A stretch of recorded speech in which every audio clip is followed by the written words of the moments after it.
नमस्कार, म सुखदेव पौडेल। तपाईलाई नेपाली बुक युट्युब च्यानलमा हार्दिक स्वागत छ। धेरैजनाले भन्नुहुन्छ एक्सेलमा जुन र्याङ्क फर्मुला हुन्छ यो र्याङ्क फर्मुलाले चाहिँ र्याङ्क बिगार्छ भनेर धेरैजनाले भन्नुहुन्छ। तर एक्सेलको र्याङ्क फर्मुलाले र्याङ्क बिगारेको हुँदैन, तर हामीलाई जसरी चाहिएको हुन्छ त्यसरी चाहिँ नदिएको मात्रै हो। यहाँनिर देख्न सक्नुहुन्छ दुईजना विद्यार्थीको 466 टोटल मार्क्स रहेको छ, यतातिर 474 दुईजना विद्यार्थीको रहेको छ र त्योदेखि तल गएको यहाँनिर 250 मतलब एउटै नम्बर हुने खालका विद्यार्थीहरू धेरैजना रहेका छन्। मैले यहाँनिर नर्मल रूपमा चाहिँ जुन र्याङ्क फर्मुला लगाइरहेको छु यो र्याङ्क फर्मुला लगाउँदाखेरि देख्न सक्नुहुन्छ 474 जुन छ यसमा चाहिँ एक र्याङ्क चाहिँ यसले दियो। यसले दिइसकेपछि यहाँनिर दुई र्याङ्क चाहिँ गायब भयो र यहाँनिर 466 एउटालाई 3 र अर्कोलाई पनि 3 दुईटालाई चाहिँ 3 र्याङ्क दियो र यसले चौथो र्याङ्क चाहिँ गायब गर्यो र यहाँनिर यी जति पनि 3 वटा छन् 250 अङ्क पाउने यिनीहरूलाई चाहिँ 5 को र्याङ्क चाहिँ यसले दिइरहेको छ। मतलब यसले पोजिसन चाहिँ यहाँनिर निर्धारण गरिदिएको छ कति पोजिसनमा आयो भन्ने कुरा नम्बर अनुसारले यसले लेखिदिइरहेको छ।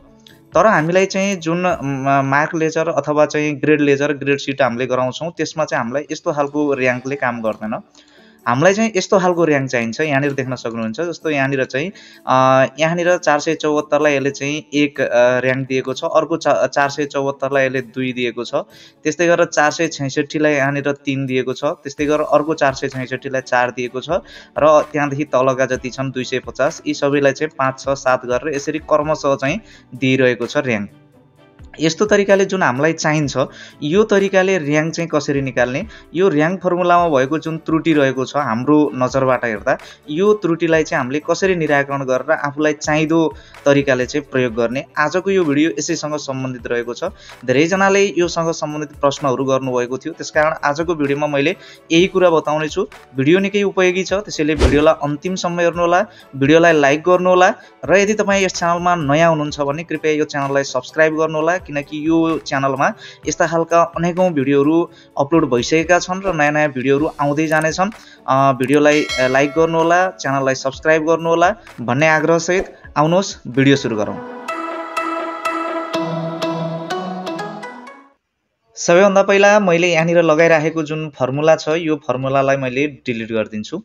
डिलिट गरिसकेपछि मैले यहाँनिर चाहिँ यो सामान्य खालको जुन र्याङ्क फर्मुला हुन्छ यो र्याङ्क फर्मुलाले कसरी काम गर्छ भन्ने कुरा यहाँ गरेर देखाउन गइरहेको छु। जस्तो यहाँनिर म बराबर लगाउँछु।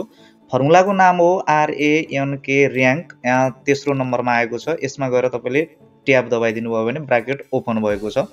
र्याङ्क फर्मुलाले नम्बर मागिरहेको छ, यहाँनिर सिन्टेक्स हेर्न सक्नुहुन्छ। नम्बर मागिरहेको छ, कुन नम्बर चाहिँ र्याङ्क गराउनु पर्ने छ, कुन नम्बरको र्याङ्क हेर्नु पर्ने छ त्यो नम्बर चुज गर्नुपर्छ। जस्तो म यो नम्बर चाहिँ यहाँनिर चुज गरेको छु। यहाँनिर मैले कमा लगाउँछु। यहाँनिर यसपछि चाहिँ रिफरेन्स मागिरहेको छ। रिफरेन्स भनेको यो नम्बर कुन नम्बरबाट चाहिँ यो नम्बरको र्याङ्क निकाल्नु पर्ने छ त्यो सबै चाहिँ यसको रिफरेन्स हुन्छ। जस्तो मलाई चाहिँ यो नम्बर चाहिँ यहाँ यी सबैबाट चाहिँ यो नम्बरको र्याङ्क निकाल्नु पर्ने छ, त्यो भएर यी सबै अङ्कहरूलाई चाहिँ मैले यहाँनिर सेलेक्ट गरेको छु। सेलेक्ट गरिसकेपछि तपाईँले चाहिँ यसलाई लक गरिदिनु पर्ने हुन्छ। यो रिफरेन्स चाहिँ ड्र्याग नहोस् भन्नको लागि यहाँनिर चाहिँ यसलाई F4 दबाएर लक गरिदिनु होला। F4 दबाएपछि यहाँनिर यो डलरको साइन आउँछ, यसले लक गरिदिन्छ। लक गरिदिइसकेपछि तपाईँले चाहिँ यहाँनिर कमा लगाउनु होला र यहाँनिर चाहिँ एसेन्डिङमा चाहनुहुन्छ कि डिसेन्डिङमा चाहनुहुन्छ त्यो तपाईँले चाहिँ 0 र 1 को रूपमा यहाँनिर छनौट गर्न सक्नुहुन्छ। यहाँ गाइड गरिरहेको छ। जस्तो म यहाँनिर चाहिँ डिसेन्डिङमा चाहने हुनाले मैले 0 दबाउँछु र यहाँनिर मैले ब्राकेटलाई चाहिँ क्लोज गरिदिन्छु। क्लोज गरेर मैले इन्टर गरिदिएँ भने यहाँनिर देख्न सक्नुहुन्छ यो 466 जुन छ यो तेस्रो र्याङ्कमा रहेछ यी नम्बरहरूमा। अब यसलाई मैले चाहिँ यहाँनिर ड्र्याग गरिदिएँ भने सबैको र्याङ्क चाहिँ यहाँनिर आयो। तर चाहिँ यहाँनिर देख्न सक्नुहुन्छ जुन हामीले रोल नम्बर कायम गर्दाखेरि चाहिँ जुन र्याङ्क हामीलाई चाहिन्छ त्यो र्याङ्क चाहिँ यसले काम गर्दैन, किनकि यसले चाहिँ एउटै नम्बर हुनेलाई चाहिँ एउटै प्रकारको र्याङ्क चाहिँ यहाँनिर दिइरहेको छ। 474 मतलब एक र्याङ्क यसले दियो, 2 नम्बर चाहिँ यसले गायब गर्यो, 3 र्याङ्क चाहिँ यहाँनिर दियो, चौथो र्याङ्क गायब गर्यो, अब 5 गरेर यसरी यहाँनिर दियो। यो र्याङ्कले हामीलाई काम गर्दैन र यसको लागि हामीले नयाँ तरिका अपनाउनु पर्ने हुन्छ, नयाँ उपाय अपनाउनु पर्ने हुन्छ। अब यो नयाँ उपाय चाहिँ कस्तो हुन्छ म यतापट्टि गरेर देखाउन गइरहेको छु। यहाँनिर चाहिँ यो र्याङ्क फर्मुलालाई सही तरिकाले कसरी प्रयोगमा ल्याउने भन्ने कुरा चाहिँ मैले यहाँनिर गरेर देखाउन गइरहेको छु। जस्तो यहाँनिर चाहिँ यो र्याङ्क फर्मुला पहिला लगाएर त्यसमा चाहिँ हामीले काउन्ट इफलाई जोड्ने छौँ। त्यो काउन्ट इफ र र्याङ्क फर्मुलाको राम्रो संयोजन भयो भने मात्रै यसले चाहिँ सही तरिकाले काम गर्छ। त्यो कारणले गर्दा र्याङ्क र काउन्ट इफ दुईटा फर्मुलालाई नै हामीले यहाँनिर जोडेर हेर्नेछौँ। जस्तो यहाँनिर चाहिँ बराबर लगाउँछु म, त्यही अघिकै प्रक्रिया दोहोऱ्याउँछु म। आरएएनके र्याङ्क यहाँनिर तेस्रो नम्बरमा आयो, यहाँ ट्याब दबाउनु होला, यहाँनिर ब्राकेट ओपन भएको छ। अब हामीलाई चाहिँ नम्बर कुन छ, नम्बर हाम्रो यही रहेको छ। यो नम्बरलाई कहाँबाट र्याङ्क गराउनु पर्ने छ भन्दा यो रिफरेन्स यी सबै हुन्, यी सबैलाई चाहिँ यहाँनिर यसरी दिनुपर्ने हुन्छ। तपाईँले F4 दबाएर चाहिँ लक गरिदिनु पर्ने हुन्छ। यहाँसम्मको अघिकै प्रक्रिया हो र यहाँनिर चाहिँ कमा दिनु होला। हामीलाई डिसेन्डिङ चाहिएको हुनाले 0 दिन पर्यो र यहाँनिर चाहिँ मैले ब्राकेटलाई क्लोज गरेँ। यहाँसम्मको जुन प्रक्रिया थियो मैले यहाँ जुन लगाएको यतापट्टि अघि लगाएको प्रक्रिया यहाँसम्मको एउटै थियो। अब सही तरिकाले र्याङ्क निकाल्नको लागि यहाँदेखि अगाडिपट्टि हामीले चाहिँ काउन्ट इफ फर्मुला जोड्नुपर्ने हुन्छ। त्यसको लागि तपाईँले यहाँनिर प्लस लगाउनु होला। प्लस लगाइसकेपछि COUNTIF काउन्ट इफ यहाँनिर आइहाल्यो। तपाईँले ट्याब दबाइदिनु, यहाँनिर ब्राकेट ओपन भएको छ। ओपन भइसकेपछि तपाईँले अब चाहिँ यहाँनिर जुन यो नम्बर रहेको छ यो नम्बरलाई चाहिँ तपाईँले क्लिक गर्नु होला। यो D5 सेललाई तपाईँले क्लिक गर्नु होला र यो यसपछि तपाईँले कोलनको साइन दिनुपर्ने हुन्छ। यहाँनिर कोलनको साइन दिनु होला। कोलनको साइन दिँदा बित्तिकै यतापट्टि पनि D5 आइहाल्यो। D5 कोलन D5 यहाँनिर आइरहेको छ। कोलन भन्दा यतापट्टिको जुन D5 छ यो D5 लाई चाहिँ तपाईँले F4 दबाएर लक गरिदिनु होला। तर यतापट्टिको अर्कोलाई चाहिँ तपाईँले यहाँनिर चाहिँ लक नगर्नु होला र तपाईँले यहाँबाट चाहिँ कमा लगाउनु होला। कमा लगाइसकेपछि क्राइटेरियामा आएको छ, क्राइटेरिया पनि हाम्रो यही रहेको छ। त्यो कारणले कमा पछि तपाईँले यही D5 सेल नै यहाँनिर दिनु होला। मतलब यहाँनिर चाहिँ यसको काउन्ट गराउँदैछौँ, यो सेलमा यही नम्बरलाई काउन्ट गर्दै भन्ने खालको यहाँनिर हामीले यस्तो खालको चाहिँ कन्डिसन दिएका छौँ। र यति काम गरिसकेपछि तपाईँले यहाँबाट यसलाई चाहिँ ब्राकेट क्लोज गर्नु होला। ब्राकेट क्लोज गरेर तपाईँले इन्टर गर्नु होला। यहाँनिर देख्न सक्नुहुन्छ यहाँनिर र्याङ्क र काउन्ट इफको राम्रो संयोजन भएको कारणले गर्दाखेरि जुन र्याङ्क फर्मुलाले 3 दिन्छ त्यो 3 दिएको ठाउँमा चाहिँ त्यसमा काउन्ट इफले चाहिँ 1 जोड दिने काम गर्छ। अब मैले यसलाई चाहिँ यहाँनिर तलसम्म ड्र्याग गर्छु।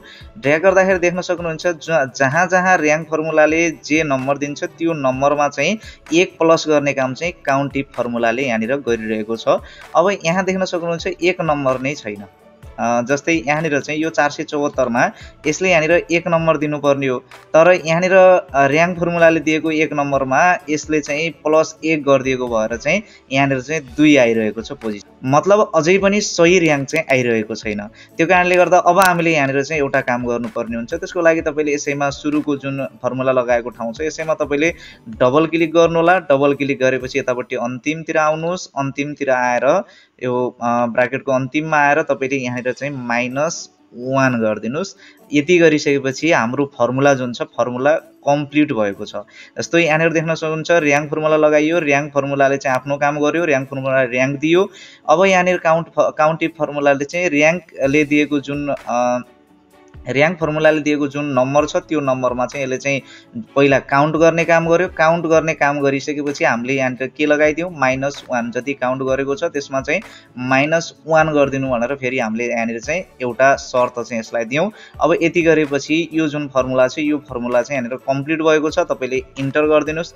अब इन्टर गरेर यो फर्मुलालाई तपाईँले तलसम्म ड्र्याग गरिदिनु भयो भने अब देख्न सक्नुहुन्छ यहाँनिर चाहिँ यो जुन र्याङ्क फर्मुला छ र्याङ्क फर्मुलाले सही काम गरिरहेको छ। जस्तो यहाँनिर चाहिँ यो 474 जुन छ 1 मा आयो, त्यसदेखि तलपट्टिको हुनाले यसलाई 2 दियो। जस्तै यहाँनिर 474 जुन छ यो चाहिँ यो माथिल्लो 474 को लाई 1 दिएर तल्लो 474 लाई यसले चाहिँ 2 दिएको छ। अनि त्यसपछि चाहिँ 3 दिएको छ। यो माथिल्लो 466 लाई 3, त्योदेखि तल्लो 466 लाई 4, अनि त्यसपछि 5 दिएको छ। माथिल्लो 250 लाई 5, त्यसदेखि तल्लोलाई 6, त्यसदेखि तल्लोलाई 7 गरेर यसरी सही तरिकाले चाहिँ र्याङ्क दिइरहेको छ। र यो र्याङ्क अनुसार अब हामीले चाहिँ रोल नम्बर कायम गर्न सक्ने छौँ विद्यार्थीको।